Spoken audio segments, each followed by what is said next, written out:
ክልላችን እንግዲህ በዚህ መርሃ ግብር ወደ 211.5 ሚሊዮን የደን ችግኝና 1.8 ሚሊዮን አትክልትና ፍራፍሬ ችግኞች ተዘጋጅተዋል። ለዚሁ የሚሆን ከ28000 ሄክታር በላይ መሬትም ተለይቷል። እነዚህ የተከላ ቦታዎችም የካርታ ዝግጅት ስራና አጠቃላይ ለተከላ የሚሆኑ ጉድጓዶችን ጭምር በበቂ ሁኔታ ተዘጋጅተዋል። ዛሬ እንደ ዞናችን የምናስጀምርበት የ2018 በጀት ዓመት የአረንጓዴ አሻራ ማስጀመሪያ መርሃ ግብርም የዚሁ አካል የሆነው በፋርጣ ወረዳ በሳህርና ቀበሌ በጓቲ ተፋሰስ አንዱ አካል ነው።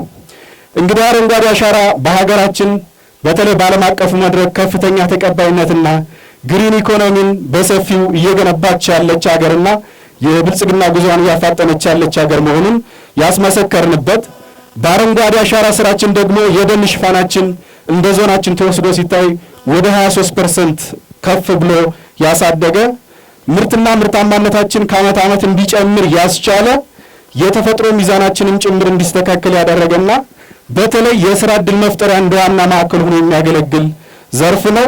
የምግብ ዋስትናችን ላይ ከዓመት ዓመት ለውጥ እያመጣንበት ያለነው ሁኔታ ነው። ግቦች ለማሳካት በቂ እንክብካቤ የሚያስፈልጋቸው ስለሆነ ልክ ዛሬ እንደዚህ በነቂስ ወጥተን እንደተከልናቸው ከተከልናቸው በኋላ እንዲሁ በነቂስ ወጥተን አርመን ኩትኳቶ አድርገንላቸው ውሃ ጥተናቸው ለተባለለት ዓላማ እንዲውሉ ሁላችንም ኃላፊነት ያለብን መሆኑን ተገንዝበን መትከል ብቻ ሳይሆን ተመልሰን እንድናያቸው አደራ እያል ሁሉም የህብረተሰብ ክፍል በያለበት ሰላሙን የሚፈልግ ከሆነ ልማቱን ማረጋገጥ ድህነትን መሻገር የሚፈልግ ከሆነ ከአካባቢው የተፈጥሮ ሀብት ጋር ተስማምቶ መኖር መቻል አለበት።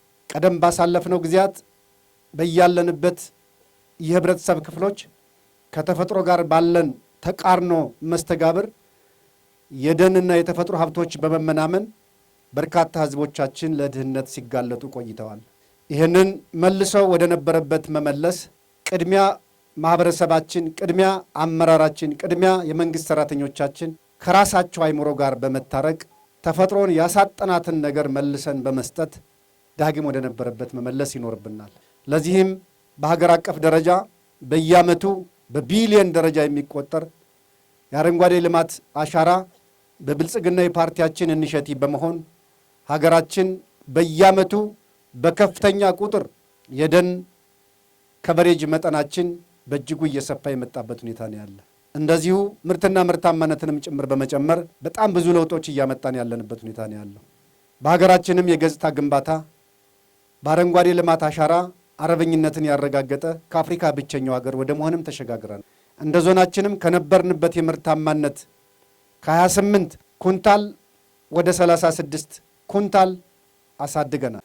በዚህ ዓመትም የምናደርገው የችግኝ ተከላ መርሃ ግብር ለእያንዳንዱ አርሶ አደር ኪስ የሚገባ ምርት ለማምረት የሚረዳ ይሄንን የናንተን የመርሃ ግብር የናንተን የአረንጓዴ ልማት አሻራ የናንተን ተሳትፎና አብሮነት በተግባር ማረጋገጥ መነሻ አድርገን እንደ ዞናችን ከ36 በ1 ሄክታር መሬት የምናመርተው የሰብል መጠን ወደ 40 ኩንታል አሳድገናል። ሌሎች የምርትና የግብዓት የቴክኖሎጂ አጠቃቀሞቻችን በተሟላ መንገድ ከፍ በማድረግ አጠቃቀማችን በማሻሻል ድህነትን ማጥፋት የምንችልበት መንገድ ዋናው የአረንጓዴ ልማት አሻራ። ስለዚህ እንደ ዞናችን ከ211 ሚሊዮን በላይ ችግኞች ለመትከል ግብ ጥለን ከዚህ ውስጥ ደግሞ ከ15 ሚሊዮን በላይ የአንጋፋው የታታሪው የፋርጣ ወረዳ ከበር የሚያደርገው በጣም በብዙ ቁጥር የሚቆጠር ችግኞችና አትክልትና ፍራፍሬዎችን የምንተክሉበት ዓመት ነው።